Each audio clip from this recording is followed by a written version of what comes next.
कहा कि आज अर्जुन आए हुए थे। बोले तो क्या हुआ? कहा कि अर्जुन आए हुए थे,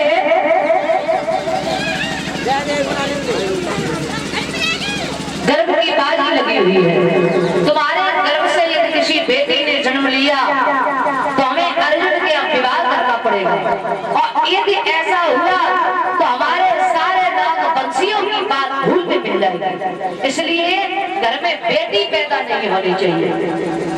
कहा कि महाराज अब ऐसे तो कोई नहीं बता सकता कि घर में बेटा पैदा होगा या बेटी पैदा होगी, महाराज हम इसे आपको नहीं बता सकते हैं। कहा कि अगर घर में बेटी पैदा हुई तो मैं आत्महत्या कर लूंगा। कहा कि महाराज अगर ऐसी बात है तो घर में बेटी पैदा नहीं होगी, और अगर बेटी पैदा होगी गई तो मैं अपनी बेटी को गले से बांध करके कुआं में गिर जाऊंगी, लेकिन आपको चिंता करने की कोई आवश्यकता नहीं है। महाराज जब घर में कोई माँ गर्भवती होती है तो कोई कहता है कि हमें कन्हैया चाहिए, कोई कहता है हमें लड्डू गोपाल चाहिए, लेकिन किसी के मुख से ये नहीं निकलता है कि हमें राधा रानी चाहिए।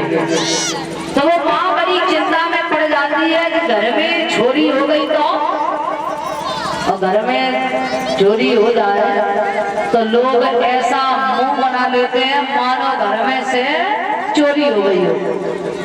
पड़ोसी ने पूछ लिया अरे भाई क्या हुआ? बोले लक्ष्मी आ गई, लक्ष्मी आ गई। अरे लक्ष्मी आ गई तो हंसो तो सही, मुंह क्यों खुला रखा है? यारी की वो दुनिया वालों को नहीं बताना चाहते हैं कि हमारे घर में बेटी पैदा हुई, उससे हम बड़े दुखी हैं, और अब तो दुखी होने की आवश्यकता ही नहीं है। देखा गर्भ में बेटी है, उसको वहीं पर नष्ट कर दिया। हमारा विज्ञान इतना आगे बढ़ चुका है, लेकिन महाराज अगर ऐसा ही चलता रहा तो आगे जो समय आ रहा है वो बिल्कुल भी अच्छा नहीं होगा।